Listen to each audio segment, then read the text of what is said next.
The Hindu scriptures state that God is beyond comprehension by mind and intellect. Powerful as they are, their scope is insufficient to contain Him. So the human mind is incapable of a true conception of God. The question, who made God, arises only because mind cannot comprehend that which has neither beginning nor end. When you are looking at the sun millions of miles away in the sky, that huge luminary seems smaller by far than our Earth. Yet the diameter of Earth is roughly 7,900 miles, and the sun is more than 100 times that wide. If you could place our planet next to the sun, Earth would appear by comparison a tiny dot. Let us suppose the giant solar orb is expanding, growing more and more huge, until the vast blue expanse of the sky is entirely swallowed up by its mass. The space thus filled is nevertheless but a particle, a mere speck, of the space that spreads through countless universes and into infinity. Were the sun to go on endlessly enlarging in space, still it would not be able to take the measure of infinity. The cosmic delusion of finitude prevents the mind from conceiving such vastness. Where are its boundaries? Whence came this endless void? The originless immeasurable is God, omnipresent in the farthest reaches of space. He is in the distant stars and in you and me, and He is conscious every moment of every place He is. God is not mind, He created it, and He is beyond it. Otherwise we could conceive Him in our minds. We can accurately call Him divine consciousness, divine joy, divine existence, but not mind. Though mind is incapable of encompassing omnipresence, it is nevertheless able to feel God. Feeling His presence and measuring it are two different experiences. The wave cannot measure the ocean, but there's a point of contact between them. So where the infinite becomes the finite, there's a point of contact, the superconscious mind. That mind can feel God. When we expand the ordinary mind until it impinges on the superconscious mind, we are able to feel His presence. We have descended from the infinite into the finite. We have descended from the infinite into the finite. Yoga is withdrawal of the attention from externals in order to focus it on the inner source of truth. Only in this way can we discover how God has condensed His consciousness into the multitudinous finite forms of His creatures and the universes they inhabit. The human body is the most intricate of all His creations. A single original cell, the united sperm and ovum, divides, and by multiplication of the process builds up trillions of cells around itself to create the bodily temple that houses our divine soul consciousness. You don't realize how much energy is locked in even 1 little gram of flesh. Its release would spread countless electrons far into space. And the power and extent of the consciousness that is present in the body is beyond human conception. Though externally we are made of flesh, behind its gross cells are electrical currents, life currents. And behind these subtle energies are the thoughts and perceptions. Thought is inexhaustible. Since the world began, thoughts in unimaginable numbers have passed through the ether. One could not begin to count them, but it is possible to get some idea if you reflect on how many thoughts and feelings you express during your own lifetime. Millions. Try to remember all you have thought in just 1 year, or even in 1 day. Consider the accumulation of thoughts of every human being through unrecorded ages past. God knows them all. Mind cannot measure even the subtle phenomena of nature. How many electrons whirl in the electricity that flows into the light bulbs here in the chapel? Trillions dancing together make this light you behold. These ultra-microscopic particles are moving at a speed equivalent to traveling from here to New York or to any other part of the world in a few seconds. Scientific experiments are proving this. If you try to calculate how many protons and electrons are condensed in our Earth, the mind goes only so far and then stops. What is revealed to the searching mind seems infinite, but there is a point beyond which ideas become too subtle to follow.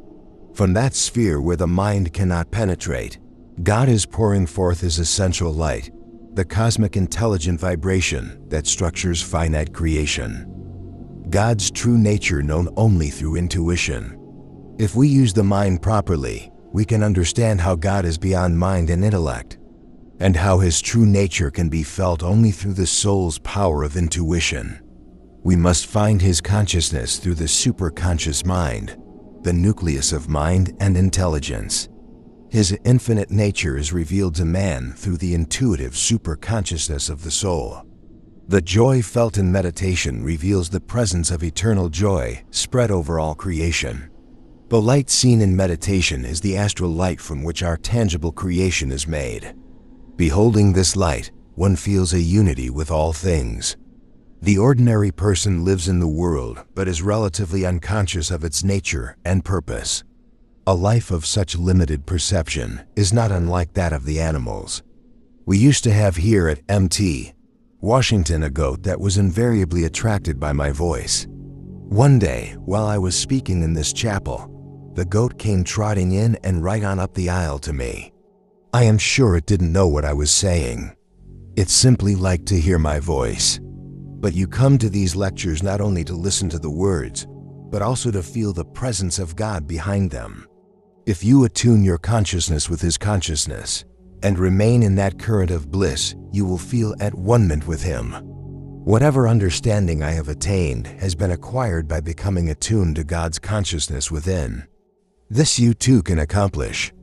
As one develops spiritually and realizes his kinship with all that lives, his responsibility to share the suffering of others increases.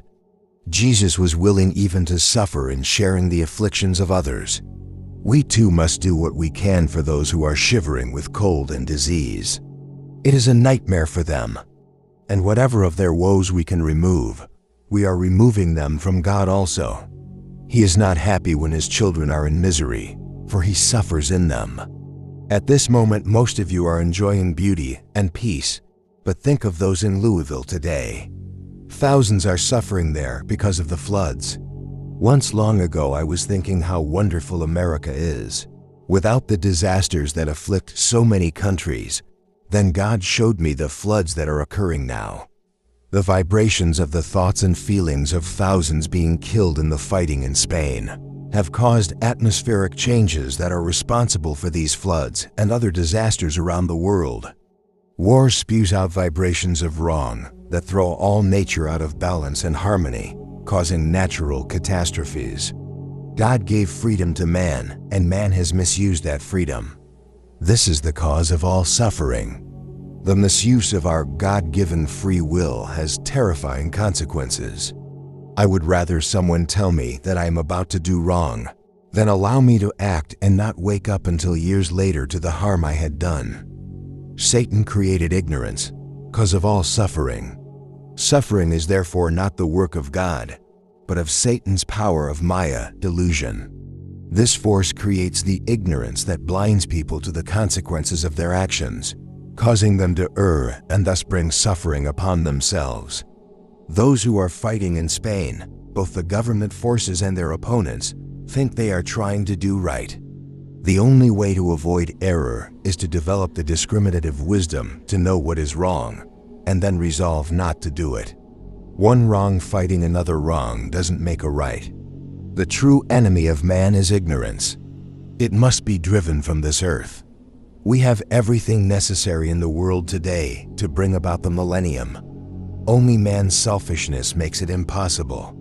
Tremendous unnecessary suffering is created by man's short-sighted self-interest. Money that could feed and clothe needy people is used instead for destruction. The root cause of the world's troubles is this selfishness born of ignorance. Each person thinks he is doing right, but when he seeks to satisfy only his own interest, he is setting in motion the karmic law of cause and effect that will inevitably destroy his own and others' happiness. The more I see of world tragedies caused by man's ignorance, the more I realize that even if every street were paved with gold, happiness would not be lasting. Happiness lies in making others happy, in forsaking self-interest to bring joy to others. If each one would do that, then everyone would be happy, and all would be taken care of. This is what Jesus meant when he said, "All things whatsoever you would that men should do to you, do thee even so to them."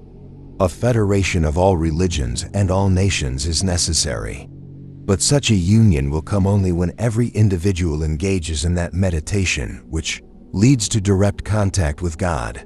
Communion with Him is the solution. When one has realized God, he no longer feels that others are different from himself. Unless such wisdom comes, not to just a few, but to all men, there will be no freedom on earth. Even here in America, freedom is not total. Suffering still abounds.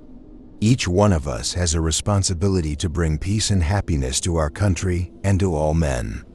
One should care not only for his own nation, but all countries. Not only for one's own family, but for all mankind. The ordinary man's interest is limited to himself and his surroundings, but the man of God identifies with the whole world. Don't think the contribution made by your spiritualized consciousness is small. Your part may mean very much.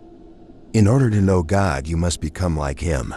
In spite of our transgressions, in spite of our forgetfulness of God and great indifference to Him, still He lovingly gives us life and all that supports life in this world. Nothing is greater than God.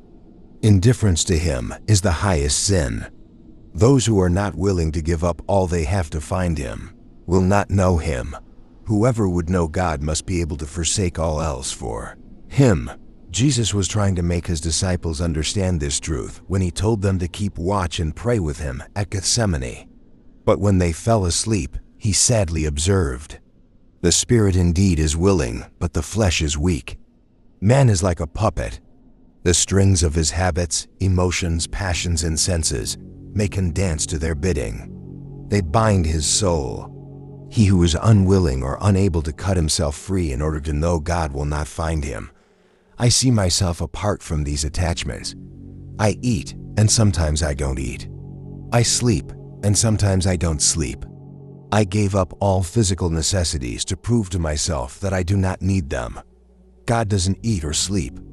He isn't bound by senses and habits. This is what makes Him God. And we are made in His image. We should be able to give up everything to know Him. Seek the kingdom of God, and all these things shall be added unto you. Despite all the tests I have gone through for Him, in the end God has given me everything I wanted or needed of this world. And I have given it all back, for He has bestowed on me a gift infinitely greater, divine joy, day and night. In that joy, all desires that come into my heart are satisfied. Meditation lifts the fog of ignorance. In the Bhagavad Gita, recorded by sage Vyasa, Lord Krishna explains that if your innate wisdom is covered over with ignorance, you are deluded and thus stumble through life. Tamasic ignorant action is that which is instituted through delusion, without measuring one's ability and disregarding the consequences lost to oneself of health, wealth, and influence, and harm to others. When the fog of ignorance is removed by meditation, you will see the right path.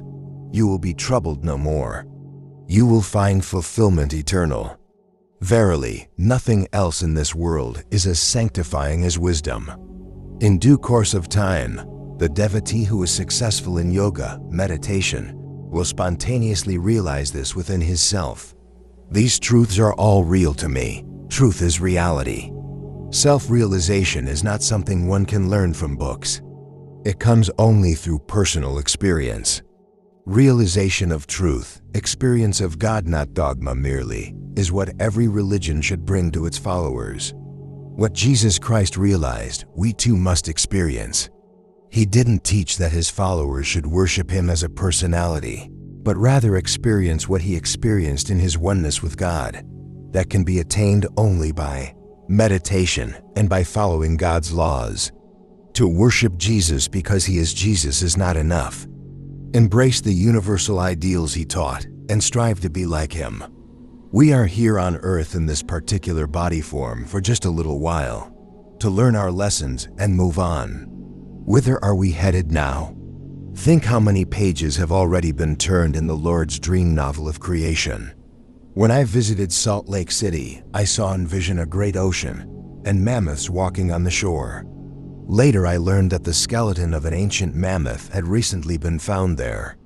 As human beings, we have God-given power to cast away every habit and limitation and spread our consciousness throughout creation, penetrating not only the hearts of all creatures, but reaching out beyond the stars. Our native vastness encompasses even greater space. Such tremendous possibility lies within us. We are infinite. I live in that sphere of infinity and am conscious of the body only once in a while. You are limited now, but when by deep, daily meditation you become able to transfer your consciousness from the finite to the infinite, you will be free. You are not meant to be a prisoner of the body. You are a child of God. You must live up to that divine birthright. Give God first place in your heart. Wherever your mind is, that is where you will spend your time. What if God had not given you the power to play or read or work? You could do nothing. So He should come first in your life. God knows what is in your heart. Give Him first place there. The only way to catch God is by love. Meditate upon Him and then deeply pray, Lord, I cannot live without You. You are the power behind my consciousness. I love You. Reveal Yourself to me. When you give up sleep to meditate upon Him, when you forsake selfishness and cry because of His suffering in your brothers, He comes to you. When you actually sacrifice for Him, He is caught in the net of your love. Nothing else can capture Him. Knowledge prepares the way to love. You cannot love that which you do not know. Knowledge of God must therefore precede love for Him. This knowledge comes with practice of Kriya Yoga, the technique that Lahiri Mahasaya gave. When you know God, you will love Him. And when you love Him, you will surrender yourself to Him.